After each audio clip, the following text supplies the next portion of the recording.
Okay, and welcome to the first ever episode of Rick's Fish Tanks. Today we're going to go over basically my background. I'm going to briefly show you each one of my fish tanks and talk about something I plan on doing in the future with them, or if y'all, the viewers, have any ideas that you think I should do with these fish tanks. Don't hesitate to throw those ideas my way. With that being said, we'll go ahead and get started. My name is Ricky, 34 years old, military veteran. Got into the hobby to help with my PTSD, basically. And since I've been doing that, I've had successful tanks, and it's helped me tremendously. So the next thing we're going to do is we're going to show you each one of the tanks.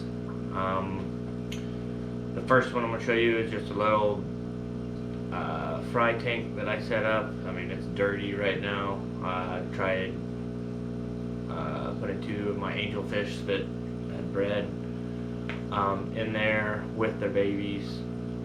It was a total failure. The mom and dad ended up eating their own eggs and wouldn't eat their food, so their food flakes are just kind of like setting in there,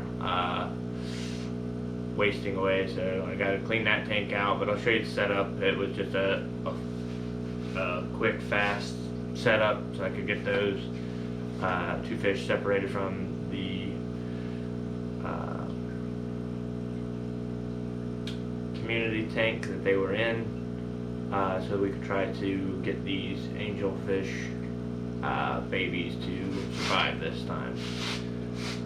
So without that being said, here we'll show you the tank. There it is. Just got your basic sponge filter, heater. I put that little cylinder piece of pipe in there so the mom and dad could lay their eggs on it if they were going to lay any more. All the eggs that I pulled from the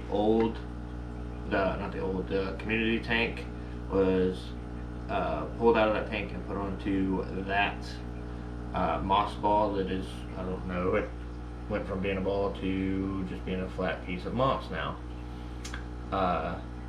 So that's that tank. Once I get this tank set up and where it's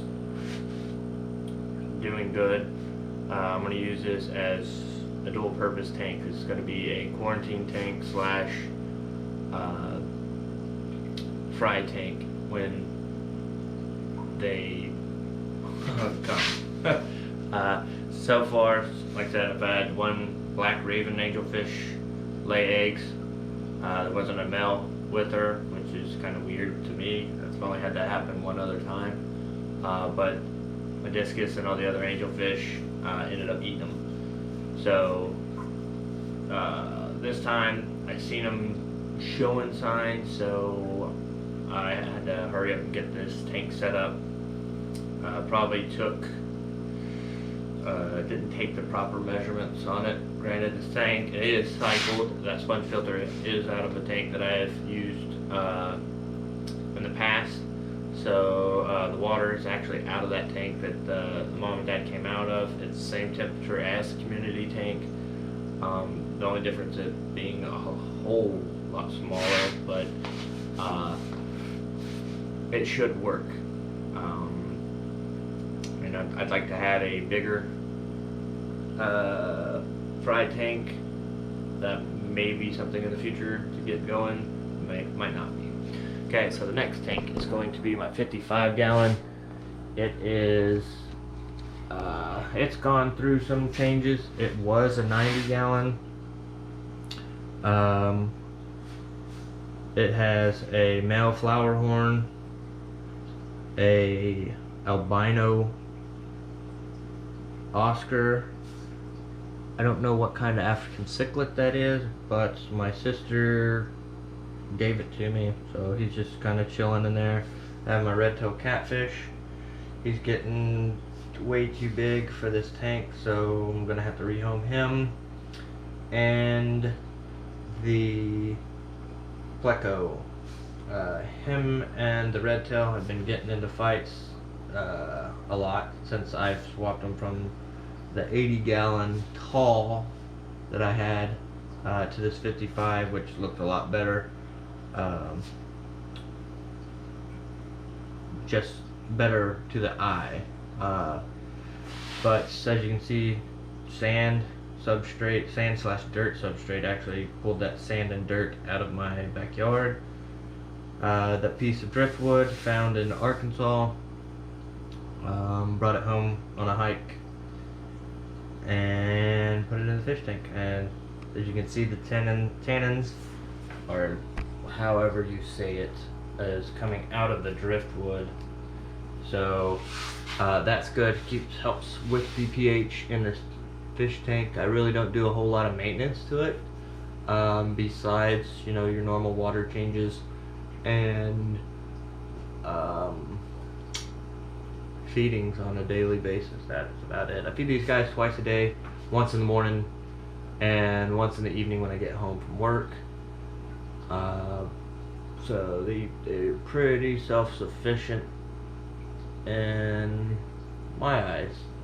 Couldn't ask for a better group of fish, although that flower horn picks on Blue, the African cichlid, and the Oscar. For some reason right now they're not. They're actually being cordial with each other, which is shockingly. Anyway, so next tank. I just started this tank up a week ago. This is my reef tank. Right now, I mean, lighting on it's kind of bad right now because the blue lights are on.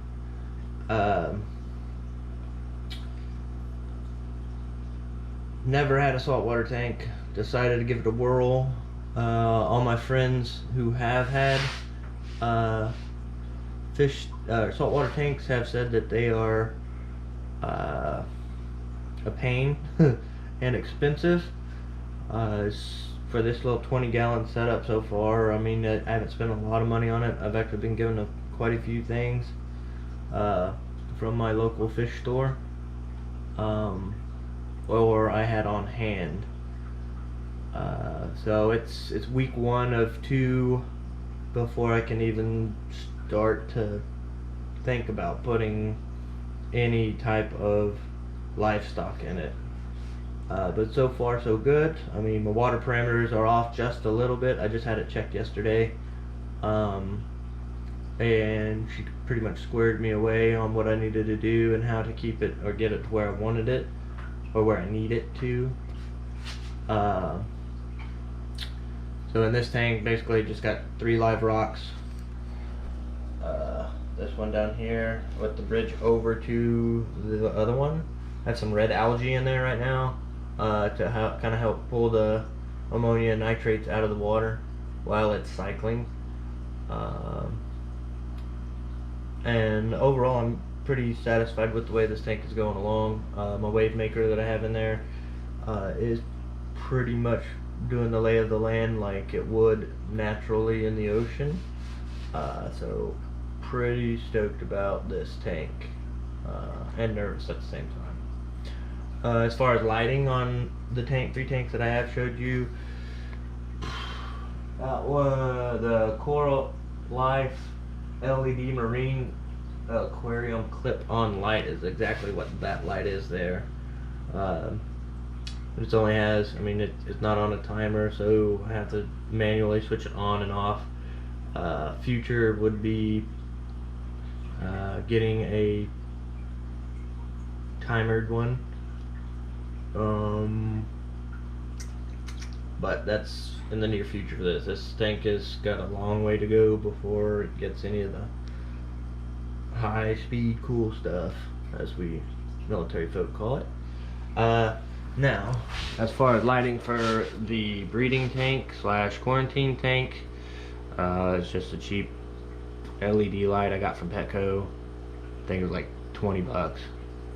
And as far as this light over here for the 55, this is a timed remote controlled light. It's a cheaper one as well, but it does the job, and the fish seem to enjoy the several different colors that I can change it. I normally just keep it on the natural red, green, and blue. Light cycle comes on at 6:30 in the morning, goes off at 5:30 at night, 6:30 in the evening. So they get they get a full 12 hours of daylight. And yeah, see, Flowerhorn and Oscar's getting into it. This is an all-day, everyday occurrence.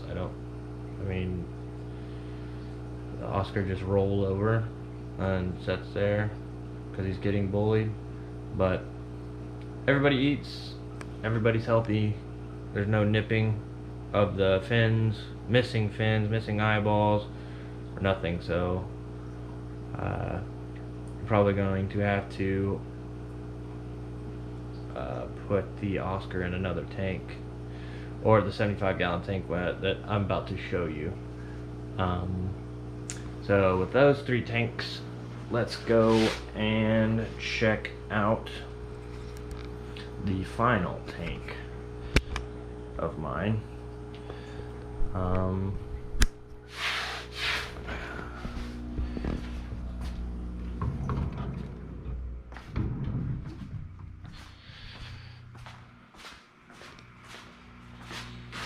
This here is my 75-gallon tank that I've had set up in Florida when I lived there. This tank has went through a lot. It's moved. It's been scaped several different times, but I'm finally happy with the way it looks now. Although last night after the water change, see how it's all cloudy. The pleco that's in there on the back wall has went through and dug everywhere. Completely changed the setup.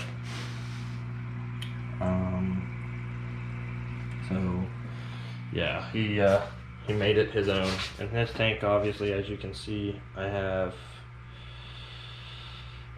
11 angelfish, 3 loaches, 4 discus, and 4 Jack Dempseys, a hyphen shark, and a pleco. I've got some dwarf. I'm pretty sure that's dwarf water lettuce. It might be something else. If y'all know what it is, let me know. Correct me, please. This light's got the Fluval Sky 2 light on it. Great for planted tanks, although currently the only live plants I have in this tank is the floating plants on top. As far as stocking this, my plan wanted this to be a discus tank only, but obviously I had 16 discus in here at once, and they were babies. As they've grown up, I've lost all but these 4. Hopefully I can continue to keep them. The angelfish, they're doing good. Haven't lost any of them. They're growing like weeds. Now the 2 angelfish I had, that was mom and dad. That's mom, and dad is the one in the back there, the white one. I had them in that smaller tank. They were doing good, and then they ate all their things and they were just kind of depressed. So I moved them back in here with all the other angels, and they sprouted back up. They have no issues now. They're swimming, eating. And then as far as decorating this tank, I've gotten the rocks from several different places. Nephews have brought me the rocks. Driftwood, same. But all in all, got some ideas for this tank in the near future. Just don't know what yet exactly. But, well, there's my fish tanks. As far as first episode, this is kind of a whim thing. I think, as things progress with this channel, I plan on, having things better set up, and more organized. Today was just, like I said, a whim thing. Woke up, like, let's start a YouTube channel.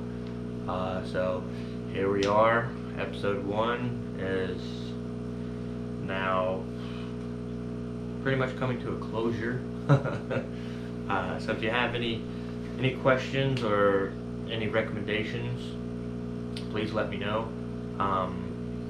Please subscribe to the channel. I mean, I know it's new, probably not very enticing yet, but I mean, we'll get there. I always looking for something to build. Actually, I'm building a Pentagon terrarium right now. It's out in the garage. It's it's still in work in progress. Don't want to show you yet until I get a little bit further along. But as far as anything else, as me building or escaping from now on, I will definitely bring y'all along. So drop me a like, subscribe, just let me know. Thanks for tuning in.